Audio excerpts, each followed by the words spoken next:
외교안보 통일 자문회의를 앞에서 끌어주고 계신 이 정세현 장관님 말씀 듣도록 하겠습니다. 말씀 부탁드리겠습니다. 예, 거두절미하고 제가 말씀드리겠습니다. 오늘도 좀 박연주 차관이 상당히 이번 이재명 대통령의 유엔 외교에 대해서 자료까지 준비해가지고 보고를 하실 걸로 알고 있습니다. 언론에도 뭐 좋게 보도가 됐습니다. 그런데 그 이면에서는 대통령이 앞으로 나갈 수 없도록 붙드는 세력이 지금 정부 내에 있습니다. 이른바 동맹파들이 너무 많아요. 대표적인 것이 8.15 경축사에서 9.19 군사분야 합의서의 선제적 단계적 복원을 약속했습니다. 그러면 그로부터 한 달이 넘는 9월 19일 날은 복원이 됐어야 될 거 아닙니까? 일방적으로라도. 신원식 장관이, 국방장관이 1조 사망의 효력 정지를 시키니까 그 다음날 바로 북한이 전면 파기를 선언했지만 그 9.19 군사 합의의 전면 파기를 유도했던 1조 사망의 효력을 복원하는 조치라도 정부가 했어야죠.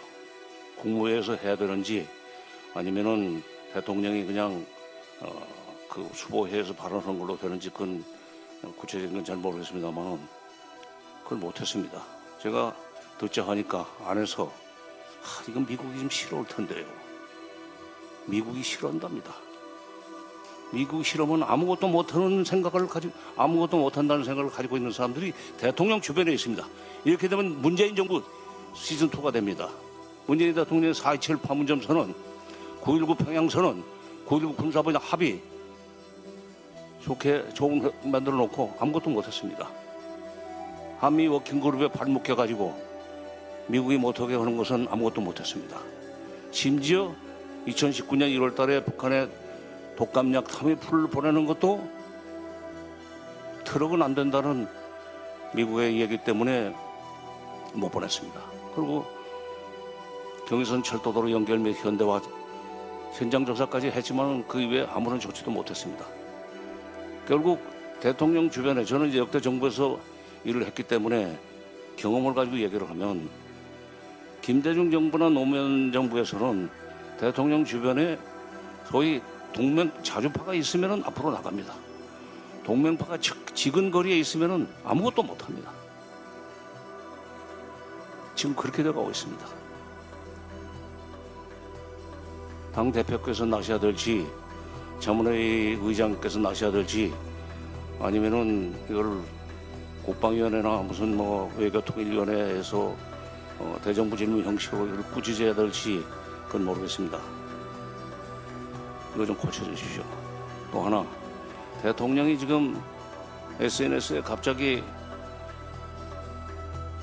전시작전 통제권 관수 문제와 관련해서 노무현 대통령이 했던 똥별 얘기를 꺼냈습니다. 지금 전시작전 통제권 환수를 하려고 하는 이재명 대통령의 행보에 대해서 행보와 관련해가지고 군부에서 지금 저항이 있다는 반증입니다. 문민 장관 보내가지고 군인들 장악하라고 그랬더니 그 끌려다니면 모릅니까? 9.19 군사분야 합의서 하나도 해제도 못하고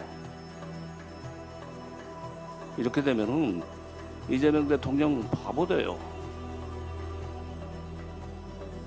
대통령이 요미우리 기자회견에서 이 북핵 문제를 풀기 위해서 일단 동결로 시작을 하고 축소, 그 다음에 비핵화, 최종 목표는 비핵화로 해야 되지만 동결로 시작해야 된다는 얘기를 한 뒤에 24일 날 트럼프 대통령을 만나서 당신이 피스메이커가 되라.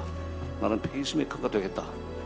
그럼 바로 페이스메이커가 되기 위해서는 동결 관련해서 결국 이 북핵 문제를 가지고 북미 회담이 열릴 수밖에 없으니까 동결과 관련해서 한미가 어떤 대책을 어떻게 그 동결을 시작할 것인가는 하우투에 대해서 우리가 지혜를 내고 한국 정부가 지혜를 내서 미국을 끌고 가야 됩니다. 페이스메이커라는 게 뛰는 사람보다 선수보다도 약간 앞으로 가면서 이쪽으로 저쪽으로 이렇게 끌고 가는 게 페이스메이커 아닙니까?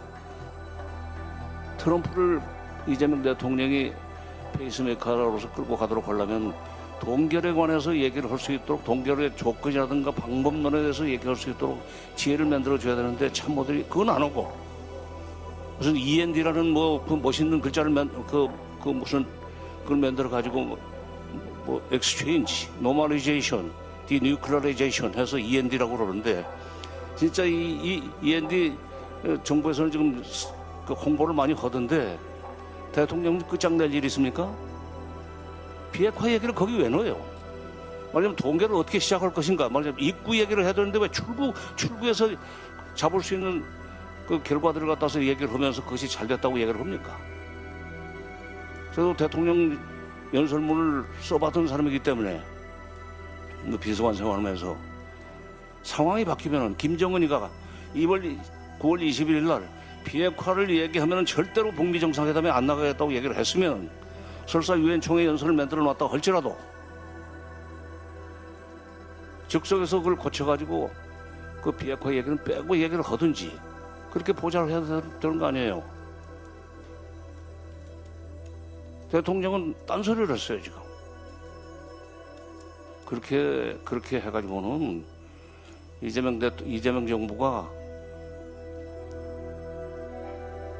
한미 관계 때문에 남북 관계 한 발짝도 못 나고 말 겁니다.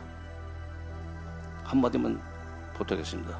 김대중 정부나 노무현 정부 전반기에 남북 관계가 한 발짝 앞서가면서 북미 관계나 북핵 문제 해결에 어떤 기초를 놓았던 것은 대통령 외교안보 수석이 그야말로 미국 눈치를 안 봐도 된다는 철학을 가지고 있는 사람도 있었기 때문입니다. 임동원이라는 외교안보 수석이 있기 때문에 김대중은 성공을 했었고 전반기의 남북관계가 이 노무현 정부 전반기의 남북관계가 앞으로 나갈 수 있었던 것은 이종석이라는 참모가 옆에 있었기 때문입니다. 여기 이제 임성남 그 차관도 와 계시고 박윤주 차관도 와 계시고 다 저 친애하는 대학 후배들이지만은 직업 외교관들이 대통령 지근거리에 있어가지고는 될 일이 없어요. 남북관계는. 이건 어떻게 시정 좀 해주십시오. 그 다음에 전시작전 통제권 문제도 국방장관을 갖다서 격려를 하든지 잡돌이를 하든지 해가지고 군인들을 좀 통제하도록 해주십시오. 대통령이 전시작전 통제권 환수하려고 그러는데 얼마나 저항에 부딪혔으면 똥별 얘기를 꺼냈겠습니까? 지금 사법부 개혁 때문에 정신이 없으시지만은 대통령 주변의 측근들 개혁도 필요합니다. 이상입니다.